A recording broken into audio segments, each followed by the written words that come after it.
একজন স্বামী হচ্ছে একটা মেয়ের জীবনের নিয়ামত হিসেবে আসে।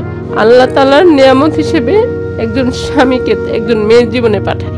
বিশ্বাস করেন, দুনিয়াতে বন্ধু বান্ধব আত্মীয় স্বজন তাদের যে ভূমিকাটা সবচেয়ে ইম্পর্টেন্ট ভূমিকাটা থাকে স্বামীর। আপনাদের সবাইকে স্বাগত জানাচ্ছি আমাদের নতুন একটা পর্বে।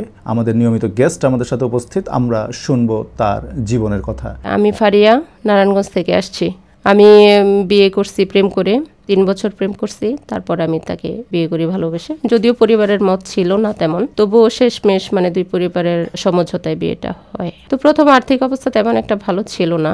তারপর আস্তে আস্তে বিয়ের পরে আস্তে আস্তে ও ব্যবসা বাণিজ্য করে, ভালোই আয় উন্নতি হতে থাকে আস্তে আস্তে। তারপরে একটা সময় যাওয়ার পরে বিয়ের মোটামুটি 3 বছর পরে আমি ভালো ডেভেলপ করি। বাড়ি গাড়ি টাকা পয়সা মাশাআল্লাহ, আল্লাহর রহমতে আমার সব কিছুই হয় মাত্র 3 বছরে। তারপরে আমি আমার প্রথম বাচ্চা আমি নেই। প্রথম বাচ্চাটা আমার আসে, তো সে হয়েছে, সবকিছু ঠিকঠাকই চলতেছিল, সবকিছুই ভালোই গেছিল। তো আসলে আমাদের মধ্যে এত ভালো বন্ডিং ছিল, আমরা খুব সুখী ছিলাম, আমরা আসলেই খুব ভালো ছিলাম। দুজনের মধ্যে বিশ্বাস ছিল, ভালোবাসা ছিল, আমাদের আন্ডারস্ট্যান্ডিং ভালো ছিল, কখনো ঝগড়াঝাটি মারামারি কিছুই ছিল না। আমরা এত ভালো বন্ডিং ছিল আমাদের ভিতরে। যদিও আমাদের ভালোবাসার বিয়ে ছিল, মানুষ বলতো যে ভালোবেসে বিয়ে করলে সুখী হওয়া যায় না, সুখ হয় না, অশান্তি হয়, কিন্তু আমরা অ্যাকচুয়ালি খুব ভালো ছিলাম দুইজন। তো একটা সময়ের পরে এই ভালো থাকার ভিতরে আস্তে আস্তে তার ব্যবসা বাণিজ্য বাড়লো, আস্তে আস্তে তার ব্যস্ততা বাড়লো। মানুষ একটা হয় না যে টাকার পিছনে ছুটতে গেলে হয় কি জানেন, আস্তে আস্তে মানুষ যত টাকার পিছনে ছুটবে, মানুষ আসলে পরিবারকে সময় তেমন একটা দিতে পারে না, পরিবার থেকে আস্তে আস্তে দূরে যেতে থাকে। অ্যাকচুয়ালি কিন্তু এটাই হয়, আপনি যত টাকার পিছনে ছুটবেন তত আপনার ফ্যামিলিতে আপনার দূরত্বটা বাড়তে থাকবে আস্তে আস্তে। যাই হোক, তখন আমি দেখলাম যে সে রাত করে বাসায় ফিরে। তো আমি কিছু বলি না, সে আমাকে বলে যদি দেখো ব্যবসা বাণিজ্য করলে মানুষের একটু ব্যস্ততায় কাটাতে হয় সময়, মানুষ একটু আমি বাহিরে সময় দিলে যদি টাকা এর পিছনে আমি ছুটি, তাহলে তোমাকে একটু স্যাক্রিফাইস আমাকে করতে হবে। ওকে, তো চিন্তা করলাম যে ঠিক আছে, সে তো আমাদের জন্যই সবকিছু করতেছে। তো আমি ওইরকমই চিন্তা করে নিজেকে বুঝিয়ে নিলাম। তো রাত করে বাড়ি ফিরতো, আমি কোনো কিছু বলতাম না। অনেক সময় মাঝে মাঝে ফিরতও না, অনেক সময় বেশি ফোন করাটাকে তার পছন্দ ছিল না, বেশি কল দিও না। আমি বললাম যে ঠিক আছে, আমি কল দিলে যদি তোমার বাহিরে প্রবলেম হয়, ঠিক আছে আমি কল কম দেবো। অনিয়মিত হয়ে গেল, ওর বন্ধু বান্ধব বাড়তে থাকলো। আর বন্ধু বান্ধবগুলো ছিল ভিআইপি টাইপের, তারা একসাথে বসে ড্রিঙ্কস করতো। প্রশ্ন করলে বলতো যে এগুলা অনেক সময় ব্যবসা বাণিজ্যের খাতিরে এগুলা পার্টিদেরকে দিতে হয়, খেতে হয়, সোসাইটি মেনটেন করতে হলে আমাদের এগুলা করতে হবে। আচ্ছা ঠিক আছে, ডাজন্ট ম্যাটার, তুমি ওইভাবে মেনটেনিং করতে থাকো সবকিছু। তো দেখলাম যে টাকা আস্তে আস্তে ঘরে, ঠিক আছে, কিন্তু আমার সাথে সম্পর্কটা আস্তে আস্তে খারাপ হচ্ছে। একদিন আসে না, 2 দিন বাসায় ফিরে না, এমনও যায় 2 দিনও আসে না। প্রশ্ন করলে বলে যে কাজে ছিলাম। তো আস্তে আস্তে জানতে পারি আমি যে হ্যাঁ, ওইখানে অনেক কিছুই চলে, এইগুলা নিয়েই হচ্ছে তাদের ব্যবসা বাণিজ্য, তাদের ব্যবসার খাতিরে নাকি এগুলা করতে হয়। রাতের পর রাত হাজব্যান্ড বাসায় ফিরতো না। তো যত ভালো খাটে আপনি ঘুমান, যত ভালো পরিবেশে আপনি থাকেন না, কারণ আপনার ঘরে যে সুখটা না থাকে, তখন আর আপনার ওই ভালো পরিবেশটা আপনাকে অস্থির করে তুলবে। স্বামী ছাড়া আপনার ঘরে আপনি অসম্পূর্ণ। আমি মনে করি একটা নারী হাজব্যান্ড ছাড়া ঘরে আসলে অসম্পূর্ণ।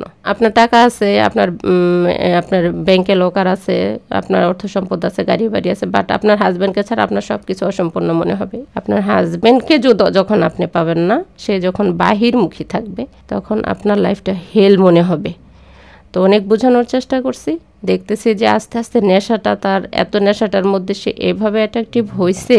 ঘরের ভিতরে আসার পরে আমার কথাকে ওর বিরক্ত মনে হতো, আমাকে তার বিরক্ত লাগা শুরু হলো। আমি কিছু বললে গায়ে হাত তুলতো, যে মানুষটা কখনো গায়ে হাত তুলে নেই, যে মানুষটা কখনো উচ্চ সুরে কথা বলে না, সে চিল্লাচিল্লি করতে শুরু করলো কোনো কিছু জিজ্ঞেস করলে। চিন্তা করি না যে সে আমাকে এরকম কিছু দেখতে হবে, এরকম আমি কোনো কিছু দেখবো।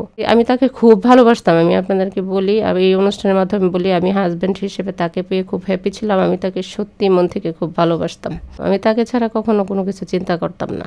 তো এইভাবে দাম্পত্য কলহটা যে শুরু হয়েছে, শেষ হয় নাই। আমি আবার সেকেন্ড প্রেগনেন্ট, আমি তাকে জানালাম যে আমি আবার প্রেগনেন্ট। তো খুব খুশি হলো, ঠিক আছে, আমার বাচ্চা কাচ্চার দরকার আছে। একটা আছে না যে একটা মানুষ সংশোধন হয়ে যায়, বা একটু ভালো বউকে একটু ভালোবাসা দেয়, বউকে একটু বোঝায়, নিজে একটু ভুল বুঝতে পারে, মাথাটা মাঝে মধ্যে ঠান্ডা হলে অনেক ভালো কথা বলতো, অনেক ভালোভাবে কথা বলতো, অনেক বুঝাইতো যে তুমি যাইও না আমার সংসার ছেড়ে। ও সঙ্গদোষে নষ্ট হয়ে গেছে, আমি বলবো সে সঙ্গদোষে নষ্ট হয়ে গেছে, তার সঙ্গটা ভালো ছিল না, একদমই ভালো ছিল না। যখন 7 মান্থ হয় আমার প্রেগনেন্সির, তার অফিস ছিল, তো ওখানে একটা মেয়েকে সে এমপ্লয়ি হিসেবে রাখছিল। গোপনে মেয়ের সাথে কথা বলে কিভাবে সে কনভিন্স করছে আই ডোন্ট নো। মেয়েটা মাত্র 4 মাস কাজ করছে, তো এমপ্লয়িকে সে বিয়ে করে ফেলছে। আমি কখনো কল্পনা করতে পারিনি যে সে এই ধরনের একটা কাজ করতে পারে। আমি বিশ্বাস করতে পারি না একটা মানুষের সাথে পরিচয় থাকতে পারে, কথা হতে পারে, কিন্তু বিয়ে আমি তার এটা আর মেনে নিতে পারিনি। আমি অনেক পরে শুনছি যে সে বিয়ে করে ফেলছে। তো এটা ছিল আমার জীবনের সবচেয়ে শকিং নিউজ। ওই যে একটা মুহূর্ত, আপনি সব পারবেন কিন্তু আপনার স্বামীর ভাগ কখনো কাউকে কোনো মেয়ে দিতে পারে না। আপনি একবেলা খেয়ে থাকবেন, তার সাথে আপনি কম টাকা রোজগার করবেন, আপনি তার সাথে সুখে থাকবেন, কিন্তু আপনি কখনো তার ভাগ কখনো কাউকে দিতে পারবেন না, কখনো না, নেভার। একজন স্বামী হচ্ছে একটা মেয়ের জীবনের নিয়ামত হিসেবে আসে। আল্লাহ তাআলার নিয়ামত হিসেবে একজন স্বামীকে একজন মেয়ের জীবনে পাঠায়। যার নাই সে বুঝতে পারবো যে আমার নাই, আমি কি হারিয়েছি। একমাত্র সে যে ভুক্তভোগী দুনিয়াতে সে বুঝবে। বিশ্বাস করেন, দুনিয়াতে বন্ধু বান্ধব আত্মীয় স্বজন তাদের যে ভূমিকাটা, সবচেয়ে ইম্পর্টেন্ট ভূমিকাটা থাকে স্বামীর। আপনার বাবার যেরকম ভূমিকা থাকবে আপনার লাইফে, সেম ভূমিকা থাকে একটা স্বামীর। সে থাকে ছায়ার মতো, সে থাকে একটা ছাদ হয়ে আসে একটা মেয়ের জীবনে। যখন এটা সরে যায়, এটা যখন আপনার মাথার উপর থেকে চলে যাবে, আপনি বৃষ্টিতে ভিজবেন, আপনি রোদে পড়বেন, ঝড় তুফান সব আপনার উপর দিয়ে যাবে, আপনি সেটার ভুক্তভোগী হবেন, সেটার সাফারিং হবেন যদি আপনার মাথার উপরে স্বামীর ছাদ না থাকে। স্বামীটা হচ্ছে এরকম জিনিস, আল্লাহর দেওয়া দুনিয়াতে নিয়ামতের মধ্যে এটা হচ্ছে বিশেষ নিয়ামত আমি মনে করি। কিন্তু যার যেটা চলে যায় সেই বুঝে যে আমি কি হারিয়েছি। আমি চাই না আমার সাথে যা হয়েছে সেটা, আমি চাই না এরকম কারো হোক। আমি আমার শত্রুকে অভিশাপ দিব না, বলবো না যে তুমি স্বামী হারা হও। আপনি বিশ্বাস করবেন, একটা মেয়ের জীবনে স্বামীর ভূমিকা, একটা বাচ্চার জীবনে তার বাবার ভূমিকা অপরিসীম। খুব কঠিন দায়িত্ব, খুব কঠিন একটা ভূমিকা থাকে। আপনি বাচ্চাকে মানুষ করতে পারবেন না সহজে আপনার হাজবেন্ড ছাড়া। কষ্ট হবে আপনার দুনিয়াতে, আপনি প্রতি কদমে কদমে বুঝবেন। আপনি বাচ্চার মুখের দিকে তাকাতে পারবেন না কখনো যদি সে বাবার আদর না পায়। এরপর বাসা ছেড়ে চলে গেছি। সে অলরেডি আমার সাথে আর কোনো আপোষ করে নাই, সে বাসাতে ওই মহিলাকে নিয়ে আসছে। মানে আপনি যে বাসায় থাকতেন সে বাসাতেই তাকে নিয়ে? হ্যাঁ, আমি রাগ করে চলে গেছি। সে আমাকে মানাইতে পারতো, কনভিন্স করতে পারতো। আমি অপেক্ষা করছি তার জন্য, কিন্তু দেখছি যে না, সে আমার সাথে কোনরূপ এত অমানুষ আচরণ, অমানুষের মতো আচরণ করবে সেটা আমি কখনো কল্পনা করতে পারিনি, কোনোদিন কল্পনা করতে পারিনি। আমার সেই ভালোবাসার মানুষটা একদিন অমানুষের রূপ দেখাবে, এটা কখনো আমি কল্পনা করতে পারিনি। আমি লাস্ট পর্যন্ত আমার সেকেন্ড বেবিটা আসে, আমি ওকে ডিভোর্স দিয়ে দিই। আমার বাচ্চার কোনো খরচপত্র, কোনো খোঁজ খবর, মানে এটা একদম করতে অস্বীকার। আমি যোগাযোগ করার চেষ্টা করছিলাম, কিন্তু আস্তে আস্তে সে সরে যেতে থাকলো। আপনি তো প্রেগন্যান্ট অবস্থাতে ডিভোর্সের কাগজ আপনি তৈরি করেছিলেন, প্রস্তুত করেছিলেন, কিন্তু ডিভোর্সটা আপনি দিয়েছেন বাচ্চা ভূমিষ্ঠ হওয়ার পর। হ্যাঁ, এবং বাচ্চার বয়স এখন 3 মাস। সেই হিসাবে আপনার একটা স্পেস থাকে যেন আবার মিউচুয়ালি আন্ডারস্ট্যান্ডিং করা যায়। সেই সময়টাও ইতিমধ্যে পার হয়ে গেছে। ইয়েস। এখন কি অবস্থা, কি করতে চাচ্ছেন? এই 2টা বাচ্চা নিয়ে কি কেমন চলছে আপনার? বুঝতেই তো পারছেন, এখন তো বাবার বাড়িতে একটা মেয়ে কি হিসেবে থাকে, 2টো বাচ্চা নিয়ে বাবার বাড়িতে একটা মেয়ে বোঝা হিসেবেই থাকে। ইসলাম ধর্মে একজন পুরুষকে বিয়ে করার অনুমতি দিয়েছে, আইনগতভাবে এতে কোনো বাধা নেই। আপনার অনুমতি নেওয়ার একটা ব্যাপার ছিল যেটা উনি নেন নাই। মানে কখনো কি এরকম মনে হয়েছে যে বাচ্চাদের মুখের দিকে তাকিয়ে আমার জীবনটা আমি এখানে কাটিয়ে দিই, বাচ্চাদেরকে নিয়ে তার সাথেই থেকে যাই, ব্যাপারগুলো মেনে নিই? কখনো কি এরকম মনে হয়েছে? তবে আমার বাচ্চাদের দিকে তাকায় একজন মা হিসেবে আমি তাকে বারবার, মানে একজন মা হিসেবে আমি তার কাছে আমি লাস্টবার আমি করছিলাম, রিকোয়েস্ট করছিলাম, দেখো আমি আর তুমি আপোষ করিনি, আমাদের ভিতরে একটা সমঝোতা হয়ে যাক, সমঝোতা করা দরকার, এভাবে পসিবল না। বাচ্চাদের দিকে অন্তত তাদের তো ফিউচার আছে, তুমি কি করবা দেখো, তুমি ভেবেচিন্তে দেখো, এখনো একটা আছে, বাচ্চা যেহেতু 2জন আছে, তুমি এইভাবে অন্যায় আচরণ তুমি করতে পারো না আমার সাথে। ও বলছে আমি তোমার সাথে পরে কথা বলবো এটা নিয়ে। তারপরে সে আমার সাথে কোনো কল ব্যাকও দেয় নেই। আমি তাকে কল করছিলাম আর ফোন রিসিভও করে না, আমার নাম্বারটা অলরেডি ব্লক লিস্ট করা আছে। আমি দাঁড়িয়ে কোর্টের দাঁড়িয়ে আমাকে ঘুরতে হবে, উকিলের ফি দিতে হবে, যাইতে হবে। আমার বাচ্চার বয়স 3 মাস, আমি তাকে নিয়ে কোথায় দৌড়াদৌড়ি করবো, কোথায় ছোটাছুটি করবো? এখন তো এটা পসিবল না। তো এখন আমি তো বাবার বাড়িতে আছি 2 বাচ্চা নিয়ে। দেখেন এখানে অনেক প্রবলেম বলতে আমার তো বাবা নেই, মা নেই, সংসারটা একদমই চলছে না, পরিস্থিতি খুব খারাপ পর্যায়ে আছে এখন। আমার আসলে অ্যাকচুয়ালি দেয়ালে পিঠ ঠেকে গেছে, আমার কোনো কর্ম নেই হাতে, আমি যে একটা জব করব বাচ্চাটা রেখে, আমি বাচ্চা রেখে কোথায় যাব? এখন একটা জব করা সেটাও আমি করতে পারবো না, করতে পারছি না। কারণ হচ্ছে বাচ্চাটা তো ছোট, তাকে কে দেখবে? তাকে দেখার মতো এখন কেউ নেই। আমি বাচ্চাদেরকে কিভাবে খাওয়াবো, কিভাবে পড়াবো, কিভাবে মানুষ করব? তো একজন মা কখনোই চায় না তার বাচ্চাটাকে কারো হাতে তুলে দিক, কাউকে দিয়ে দিক, কোনোদিন দিতে চায় না।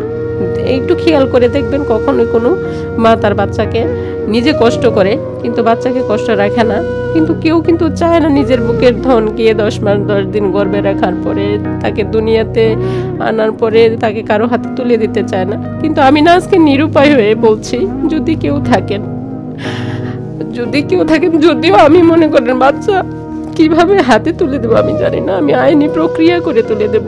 যদি কেউ থাকে বাচ্চাটা মানুষ করার জন্য, বাচ্চাটা ভালো থাকার জন্য, তার একটা ফিউচারের জন্য, আমি তাকে দিয়ে দিতে চাচ্ছি।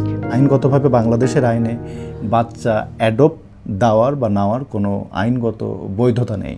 অভিভাবকত্ব দিতে পারেন, গার্ডিয়ানশিপ দিতে পারেন, সেটা কোর্টের মাধ্যমে আপনি বিভিন্ন ডকুমেন্টস আপনাকে সেখানে সাবমিট করতে হবে এবং একসময় জাজ, মাননীয় আদালত এ ব্যাপারে সিদ্ধান্ত নেবে আপনি স্বইচ্ছায় কাজটা করছেন কিনা এবং যাদেরকে দিচ্ছেন তারা প্রপারলি বাচ্চার ভবিষ্যৎ সুনিশ্চিত করতে পারবে কিনা এবং বাচ্চার বাবা মা এগুলোর যে একটা পরিচয় এগুলো অ্যাজ ইট ইজ থাকবে। আপনি যে বাচ্চা দত্তক দিতে চাচ্ছেন, বাচ্চার বাবা তারও মতামতের একটা ব্যাপার আছে। আপনাদের ভিতরে ছাড়াছাড়ি হয়ে গেছে, ডিভোর্স হয়ে গেছে, কিন্তু বাচ্চার সাথে ছাড়াছাড়ি হওয়ার তো কোনো সুযোগ নেই।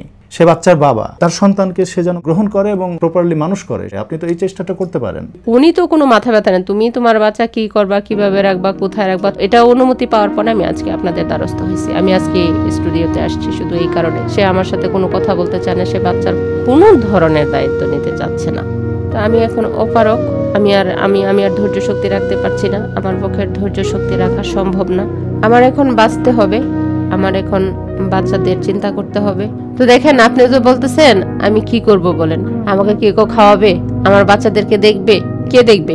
আমার সন্তান ভালোভাবে জমিদারের মতো চলছে, গাড়ি ছিল, বাড়ি ছিল, আয়েশি জীবনযাপন করছে, বিলাসী জীবনযাপন করছে। কিন্তু এখন বাবার সবকিছু থাকতে এখন কিছু নাই। ওর তো পরিচয়টাই এখন মনে করেন নাই, বিলীন হয়ে গেছে। যে বাচ্চা কোথায় থাকার কথা ছিল এখন কোথায় আছে? এখন কথা হচ্ছে যে বিলাস, ওই আমার হাজবেন্ডের কি ছিল না ছিল, কত টাকার মালিক ছিল, সেগুলো তো আর বলে লাভ নাই আপনাদের কাছে। আর এখন তো বিলাসিতা করার সুযোগ নাই, আমারও সুযোগ নাই বিলাসিতা করার, আমার বাচ্চাদেরও নাই, আর সে সময়ও নাই। এখন যদি কেউ এসে আমাকে ইসলামিক শরীয়ত মোতাবেক যদি কেউ এসে বিয়ে করতে চায় আমার সন্তান সহ, আমাকে সত্যি রাজি হয়ে যেতে হবে, সত্যি রাজি হয়ে যেতে হবে, এছাড়া আমার কোনো ওয়ে নেই। আর আমি এতটুকু বুঝি, একজন মহিলা মানুষ একজন পুরুষের আশ্রয় ছাড়া, তার ছায়া ছাড়া কখনোই সমাজে ভালো থাকতে পারে না, ভালো থাকা যায় না, কখনোই ভালো থাকা যায় না। এই জন্য আমি চাচ্ছি যে শরীয়ত মোতাবেক যদি কেউ গ্রহণ করে, বাচ্চাদের দায়িত্ব নেয়, তাহলে আমি রাজি হয়ে যাব।